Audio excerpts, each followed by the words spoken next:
Hey, what's up, everybody? Welcome back to the PT on Ice Daily Show. Great to see you here. I am Dr. Jeff Moore, currently serving as the CEO of Ice. And hey, before you jump into the show today, I want to share a little bit about Jane, our show sponsor. Jane is a complete practice management software for small business owners. They have an incredible team we've been working with over at Onward, and many folks who are in the Ice tribe have been working with Jane over the past couple of years, and it is clear their commitment to clients thriving in every area of their business is unparalleled. They have very easy features, online booking, intuitive charting. All of the payment processing is super easy to use. It's incredible how intuitive this software really is. If you're curious about Jane, want to check out more of the features, after this episode, head over to jane.app/physicaltherapy. If you want to jump in, you can use the ICE promo code ICEPT1MO for a 1-month grace period so you can set up your account, get things rolling, see what you think, and move onward.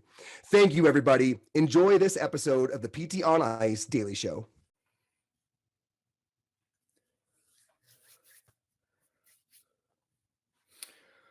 All right. Good morning, everybody. Welcome to the PT on Ice Daily Show. Happy Friday morning. We are live now here on Instagram and live over here on YouTube. Hope everybody's Friday is off to a great start. My name is Alan. I'm happy to be your host today. I currently have the pleasure of serving as the Chief Operating Officer for the Institute of Clinical Excellence and a faculty member in our fitness athlete division. Here a little bit later on a Friday, had to cover some coaching early this morning and also had some early morning patients. So here a little bit later than normal, but I see people jumping on Instagram, so not too late in the day on a Friday for you all. It's Fitness Athlete Friday. We're going to talk about how to add volume strategically to CrossFit programming. Before we get started, just a couple quick announcements. Big shout out to fellow Fitness Athlete faculty member Kelly Benfey, who's down at Wadapalooza in Miami this weekend competing. We posted the schedule for her events yesterday. You can catch her. I think she has 2 workouts a day, today, tomorrow, and Sunday. So you can catch that live stream on YouTube. Just type in Wadapalooza 2022 and you'll find those live streams and you can watch Kelly compete. We have the CrossFit Health Conference coming up next weekend. It's going to be Friday, Saturday. You can use code ICE10 to get $10 off your registration. It's only $59 for 16 hours, 16 CEUs, a lot of fantastic speakers, really geared towards the healthcare provider. A lot of discussion on nutrition, musculoskeletal rehab, that sort of stuff. So really quite geared for primary care providers. Yes, the coach and the CrossFitter, but also the rehab specialists like us, like PTs. So make sure you check out that CrossFit Health Conference. It will be 100% recorded if you can't catch it live Friday and Saturday, so you can catch up at your convenience. Course is coming up, Fitness Athlete Live with Zach and Kelly down in Las Vegas at the end of the month. Just sold out last night. So your next chance to catch us out on the road will be with Zach down in Memphis, February 19th and 20th, or you can catch Mitch out in Scottsdale, Arizona. That will also be the weekend of February 19th and 20th. In March, you can catch Zach in Asheville, North Carolina, March 12th and 13th. And then you can catch Mitch down in Orlando, Florida, March 19th and 20th for Fitness Athlete Live. And then Fitness Athlete Advanced Concepts. If you have taken Essential Foundations, you can take Advanced Concepts with Mitch, Zach, and Joe. Dig deep into Olympic weightlifting, advanced gymnastics, and a lot of time spent learning programming, practicing programming, refining programming. So if programming, like our topic today, is a weakness for you, make sure you check out Advanced Concepts. That will start February 6th. We just added 15 more spots because, again, it sold out last night. So if you've been having that on your radar to sign up for this year, we only offer it twice a year. So make sure you jump into the February 6th cohort. Okay, let's get into it. Let's talk about strategically adding volume to CrossFit programming. So if you have been working with the CrossFit population for a while, if you are a coach in the gym, you have seen this done wrong probably a lot. As people start to get more comfortable in the gym, they start to develop more skills, more capacity, more strength. They start to look at those people around them who are continuing to beat them at workouts and asking, can I do a little bit more? Can I add some more stuff in if I have extra time to my programming and maybe beef up my competitive level? Or maybe they do have aspirations of serious competition, of trying to do well in the open, maybe try to make it to the CrossFit Games or some of these higher level competitions like Wadapalooza. So talking about how do we measure this volume? Well, it's really tough in CrossFit. I think it's easier with a single modality sport like running or cycling. We can fall back on stuff that's not as well proven anymore, like the 10% rule, but nonetheless, we can have a really good idea of our volume if we're just running, if we're just cycling. It's a lot tougher in CrossFit because we are doing literally over 300 movements that we're cycling through. So it's very tough to say, do 10% more pull-ups this week than last week if you want to develop your pull-up capacity. Do 10% more double unders. So it can be very difficult for folks to gauge how much more do I need to do. And oftentimes, what folks do is just that. They pack on excess volume with really no strategy in mind. They just start doing more workouts. They start doing more metabolic conditioning pieces, more Metcons.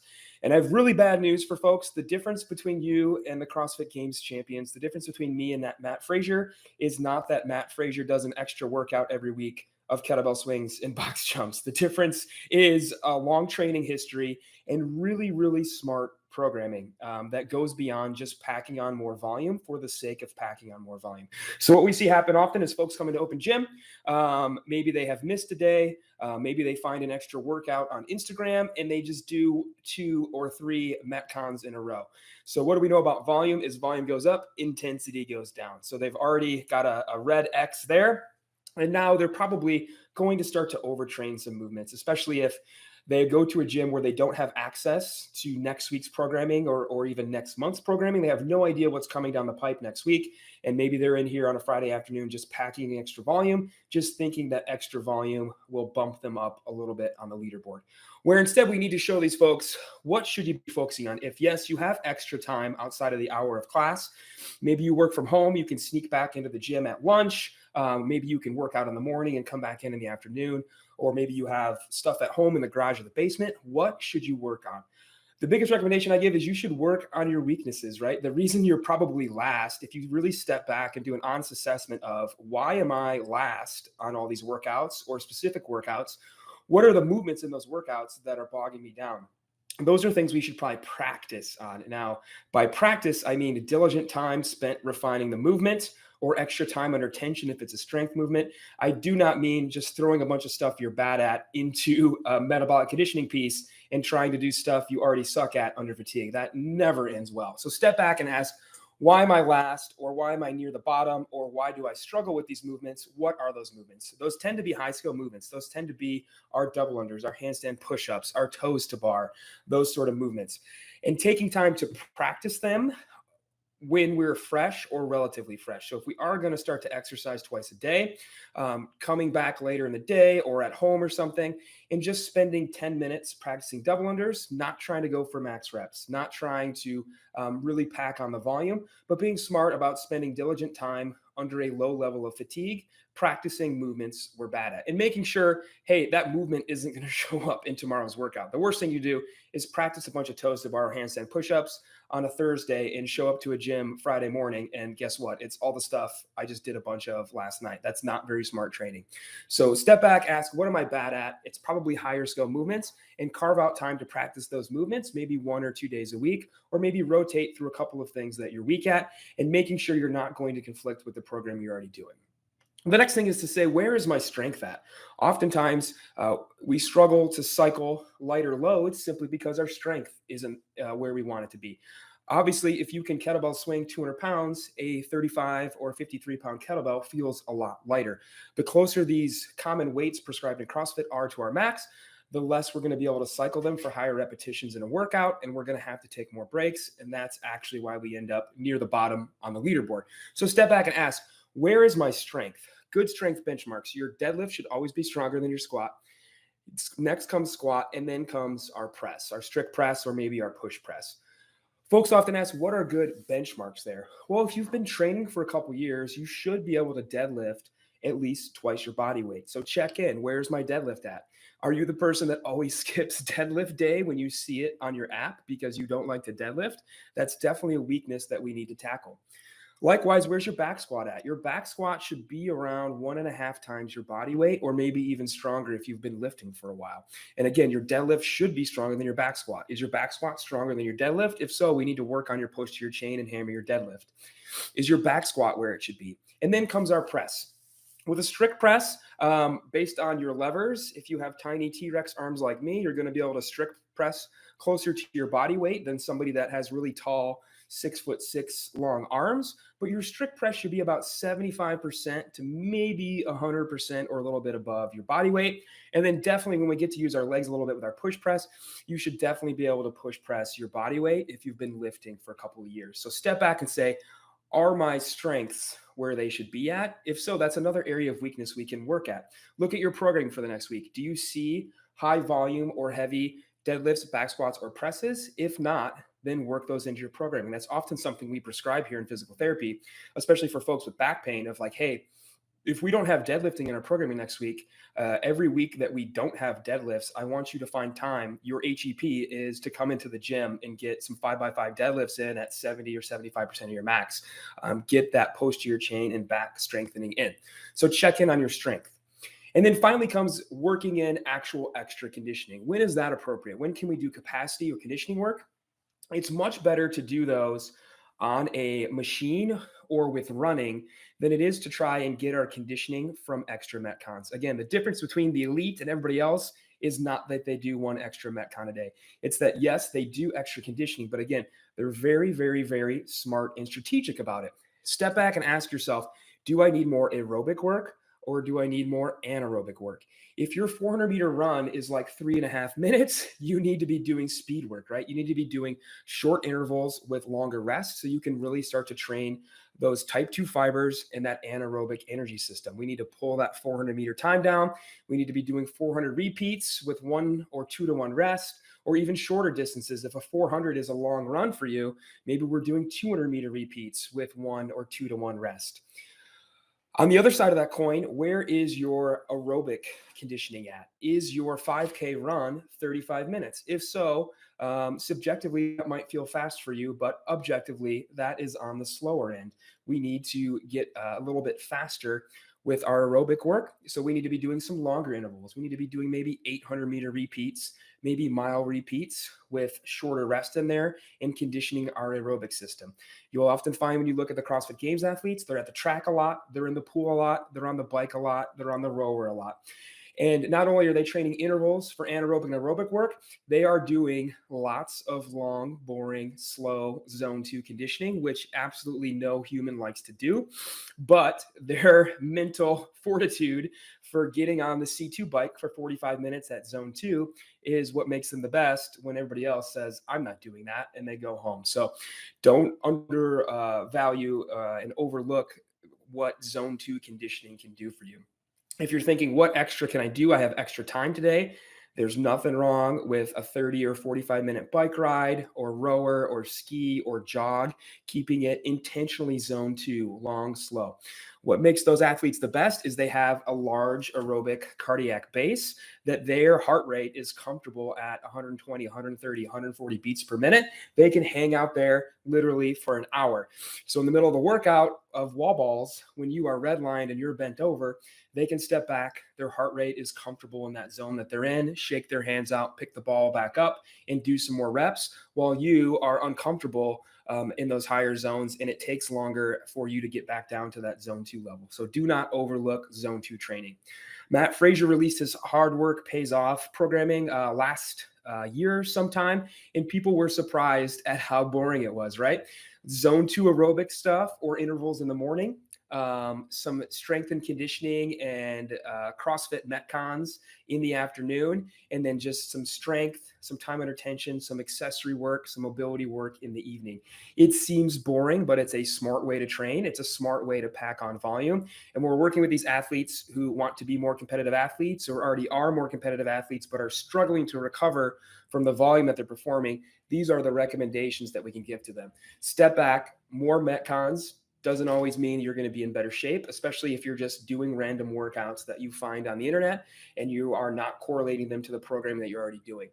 Evaluate, what are my weaknesses? Where are my skill gaps? Can I even do muscle ups? Can I only do singles? Can I do double unders? Am I able to do strict handstand push-ups?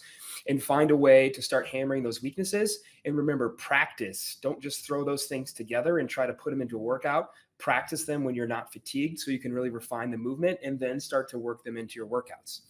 Evaluate, where is my strength at? Is my deadlift stronger than my back squat? Is my back squat stronger than my press? If you are somebody that has a 350-pound bench press in a 275-pound back squat, you are in a rough position. We really need to reverse course on some of that strength. Remember, we're aiming for a double body weight deadlift or higher, 150% body weight back squat or higher, and about a 75 to 100% strict press or higher, and definitely aiming for a body weight push press. And then if you do think you need to work on conditioning, where are you weak at? Are you weak in the anaerobic realm or the aerobic realm? Whatever you're weak at, it could be both, but often it's not. Most of us tend to be either an endurance athlete or a strength athlete. So some of us favor power movements. We have no problem running 400s, but we will not do a 5K if you put a gun to our head. And some of us are the other way around. We would rather go for a long, slow, hour-long run than do 400-meter repeats. So whatever you're weak at is the system you need to train, and be smart with that training. Not trying to do it in a CrossFit Metcon. We're trying to intentionally do it with just single modality conditioning. And then don't overlook the value of long, slow, boring zone 2 stuff, especially on a recovery day. Building up that aerobic base is really crucial. And it's one of the main reasons why these elite athletes are so much fitter than the rest of us, is because they have the time to do a lot of long, slow base building work in their training regimen every week, right? They're professional athletes. They have hours and hours a day to train. And in that time frame is that long zone 2 aerobic work. So don't overlook that for yourself or for others who may be looking to add some extra volume. So be smart, train a little bit smarter. You can bump your fitness up. You're definitely able of accommodating more volume than you're probably already doing, but only if you're really smart and strategic with it. So hope this helps, especially those of you who may be working with these more elite athletes from your gym or in the local area who come to you. And again, if you struggle evaluating and looking at somebody's programming, make sure you check out Advanced Concepts with Zach, Mitch, and Joe. And if you haven't taken Essentials yet, you can join us March 7th for our next cohort. And then you can jump into the Advanced Concepts course that's going to fire up at the end of the summer. So hope this was helpful. If you're down in Miami, have a great time. Don't forget to tune into live streams and root on Kelly.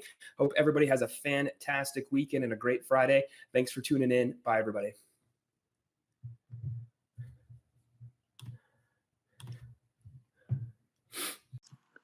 Hey, thanks for tuning in to the PT on Ice Daily Show. If you enjoyed this content, head on over to iTunes and leave us a review. And be sure to check us out on Facebook and Instagram at the Institute of Clinical Excellence. If you're interested in getting plugged into more ICE content on a weekly basis while earning CEUs from home, check out our virtual ICE online mentorship program at ptonice.com. While you're there, sign up for our Hump Day Hustling newsletter for a free email every Wednesday morning with our top 5 research articles and social media posts that we think are worth reading. Head over to ptonice.com and scroll to the bottom of the page to sign up.